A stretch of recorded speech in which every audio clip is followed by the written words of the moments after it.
When did you find out about narcissism in your journey? When did you finally like realize? So it's interesting because when I was with her dad, I would research because he was like, I always called him a psychiatrist's dream because he was just everything all in one, sociopath, narcissist, sociopath, psychopath, all of that, and he even has claims that he has paranoid schizophrenia, who knows, multiple versions, I don't even know, but it all seemed to match mostly. But, I just kind of like, I'm not a psychologist, I don't really know. And, fast forward to this recent relationship, almost 10 years later, I don't know what made me do it. I just, you go through life thinking guys are just assholes. They're just assholes. And that's what we chalk it up to. And so, at first I was like, yeah, he's an asshole, but, I'm going to stick this one out. I'm going to try to, because, I have issues too. And I need patience and this and that. So I decided I was going to just skip through. And then the silent treatment. The silent treatment is what threw me off. And I've been gaslit so many times, but the gaslighting with we would spend the whole weekend together from Friday until Sunday night, right?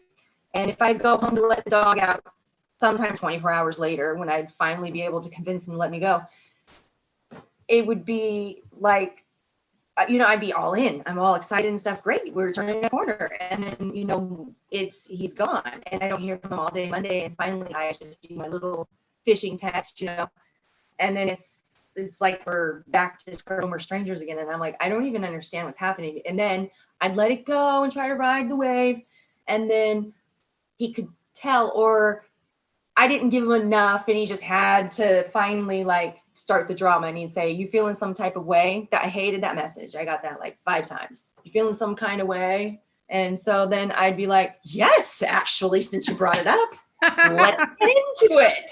Yeah. I'm like, I wasn't going to say, but since you brought it up, and then it would turn into stuff about me and what's wrong with me and how terrible I am and how I don't fight for us and how I don't hang in there. And I run and tuck my tail like a coward. I'm a lizard, all of this stuff. And then I was like, okay, this is not normal. Yeah. So I started researching. I don't know what led me to narcissism. I can't even remember, because then I got into the rabbit hole, and then I started joining the Facebook groups.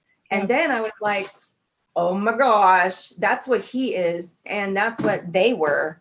Yeah. And I need to get out of this. But then I was like, you know what? Maybe if I'm just educated, I can hang in there. I did that too. Play the game. Maybe he'll come around. We'll be on the same page one day. It did not take long. It was like a week maybe that I was like, no, I am not going to do this forever. Because then I saw the poor women that just broke my heart, that were in it for 20 plus years, marriages and kids. And then they turn around and have a kid with this chick after 2 weeks, and they're getting married. And I'm just like, I can't do it. It is not going to be me. Because I remembered how beautiful it was to be single.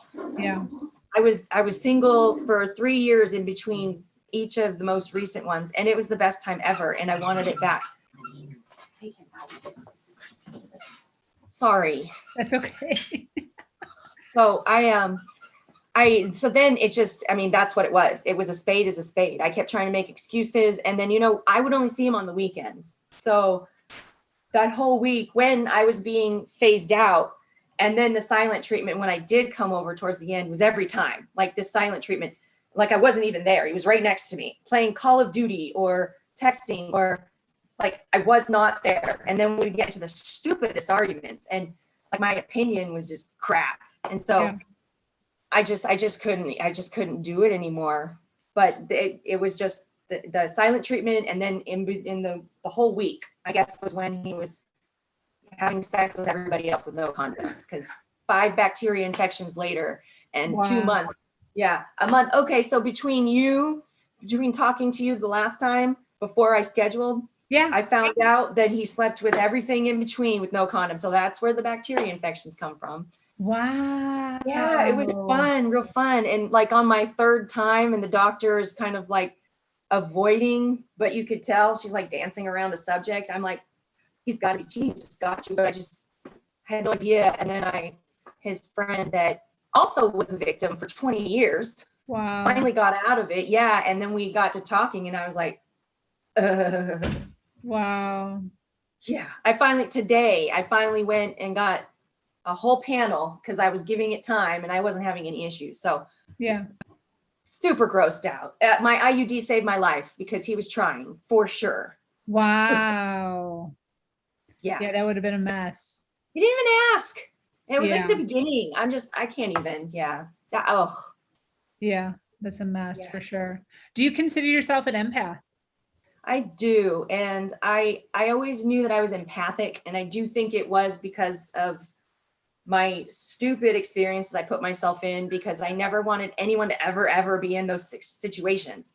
Instead of, you know, how narcissists are, they want everyone to be in the situation but them. I Yeah. went the other way. And I just always thought that I didn't understand why I felt so deeply. I felt so happy, like it was happening to me when when good things happened. I felt like it was happening to me when bad things happened.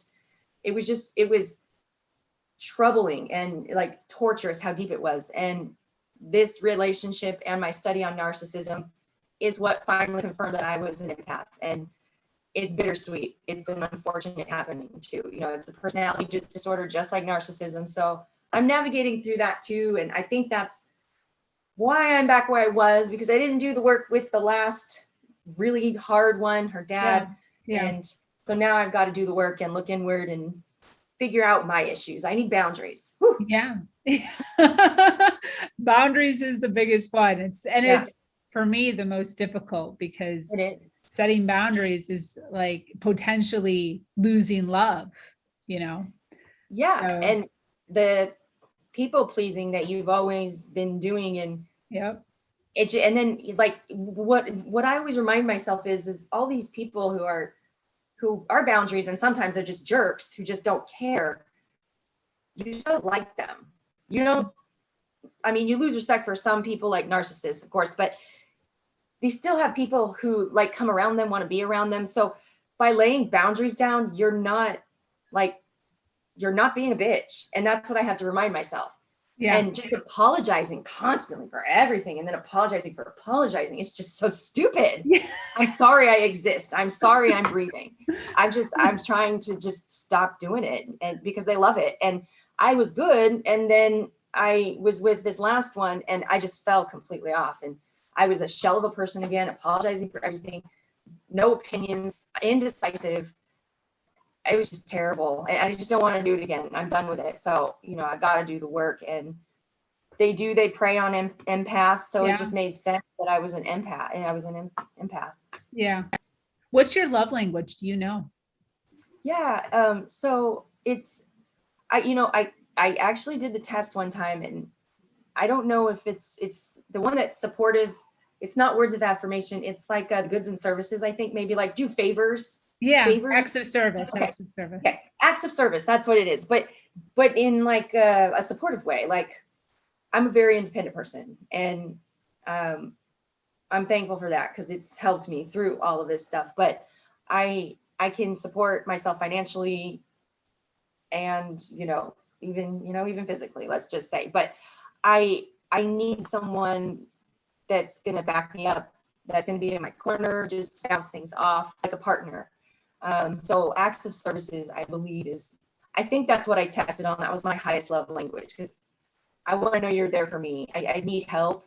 You know, if you're going to be a partner, it's a team, and I'm going to help you just the same. Yeah.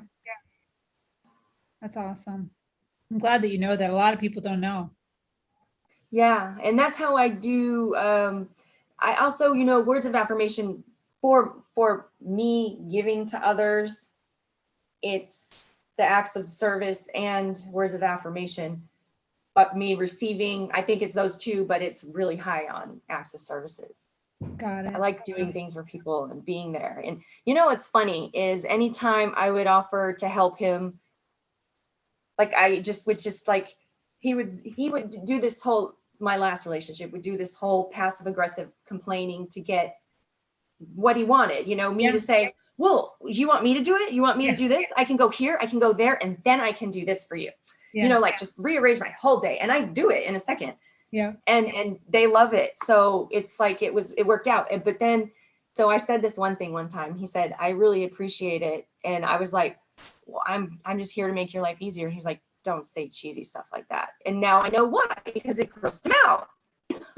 Yeah. It grossed them out. And, you know, empaths gross them out. And it's just crazy. They think you deserve the treatment because you're allowing it. It's just, it's such a twisted way of thinking that they pray and love, we are the way we are, but they hate it.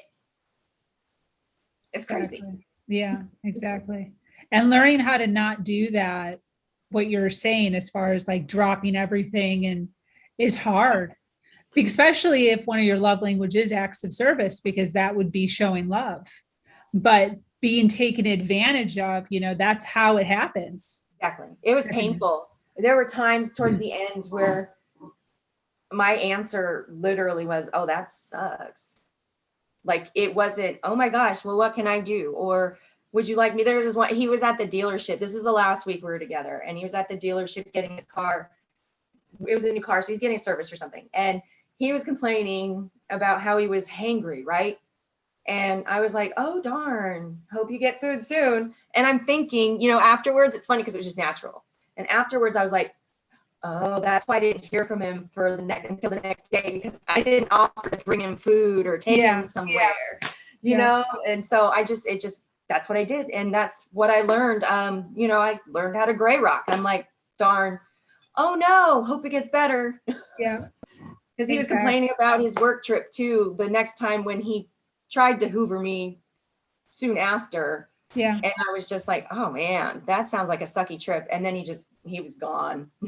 Isn't that? I was a sucky supply at that point, I guess. Yeah, exactly. Sorry. You're sucking at your job. Yes. I know. Oh, that's crazy. So where you are now, mentally, emotionally, you know, where would you say you are, you know, on a personal level? You know, I was thinking about this morning because I don't know how to gauge it, but I'm almost back where I was before him. And it took less time this time with the help of the Facebook groups and talking about it like this. This is very helpful. It's therapeutic.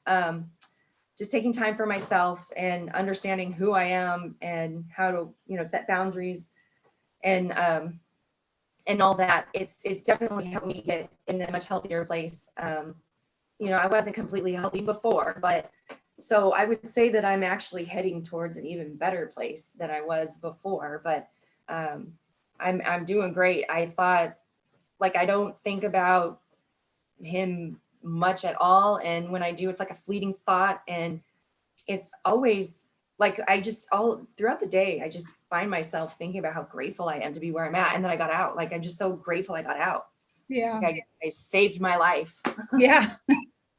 Yeah. And that's how it feels. And I have a counter that keeps track of the last time I saw him, the last time I contacted him, he contacted me. It's just, because it's just so important to remind myself where I'm at.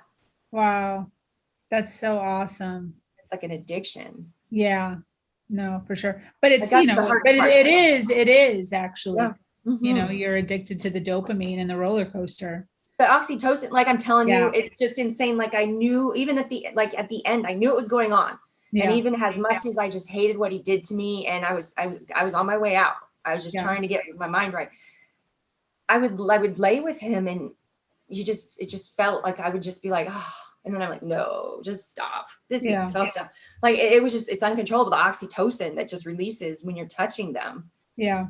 It sucks. Yeah. It's just chaos. Chaos. Yeah. It is. One of the best things was to physically rip myself away from him. Yeah, exactly. And the only way to do it is to surround yourself with other people's stories, like what we're doing here, or the Facebook groups, which is how we met. Yep. And reading, like I forgot to say, reading. Yep. Yeah. Hey, speaking of reading though, do you have any books that you recommend? So I was reading, I didn't finish it yet, but I'm almost done with Psychopath Free. And that is, I have a bunch of them in my Amazon thing. I pick them up on the Facebook pages too. And I just throw them in my cart because I'm like, I'm getting it one day. Yeah. I feel like I can't have enough. Yeah. Becoming the Narcissist's Nightmare. Oh, snap. That's interesting. And it's how to devalue and discard the narcissist while supplying yourself. I love that. And that's Shahida Arabi. I don't know how to say it. I don't want to mess it up. But there was another one, empaths and the relationship. What is it? The toxic mag. Okay, there's one that I really want to get that helps you deal with your empathy and how to like be less empathetic, because it is important to have a healthy amount of empathy. Yeah. Against Empathy, the Case for Rational Compassion. And that's by Paul Bloom. So that's in my list. I definitely want to do that because I wasn't completely pleased to realize how much of an empath I was. I'll just say, because it's to a fault, and it has been. And now, you know, like you said, I take responsibility for a lot of things in my life that I usually do anyways. You know, I'm a self-blamer. I'm the first to take credit. I'm the first to beat myself up. But some things I'm just like, oh, okay. Yeah. All right. But there was another one. It was called Toxic Magnetism, the attraction between narcissists and empaths. And I wanted to do that one too. That's a good one. That sounds good. That title sounds powerful. Yeah. Yeah. I tried to like zero in on the powerful ones. There's so many recommendations, I get overwhelmed, but I try to get in on the target on the ones I really like. Yeah. And I'm journaling, and I bought some journals that I need to work in, you know, on Amazon and stuff. So I started resin pouring like about a month into the relationship. I got into it, and now I'm like really into it. And my Cricut, we have a special relationship now, and I make shirts. And so I'm trying to find hobbies to offset stuff too. So that's been helpful. Have you opened an Etsy shop, or are you reselling, or what are you doing?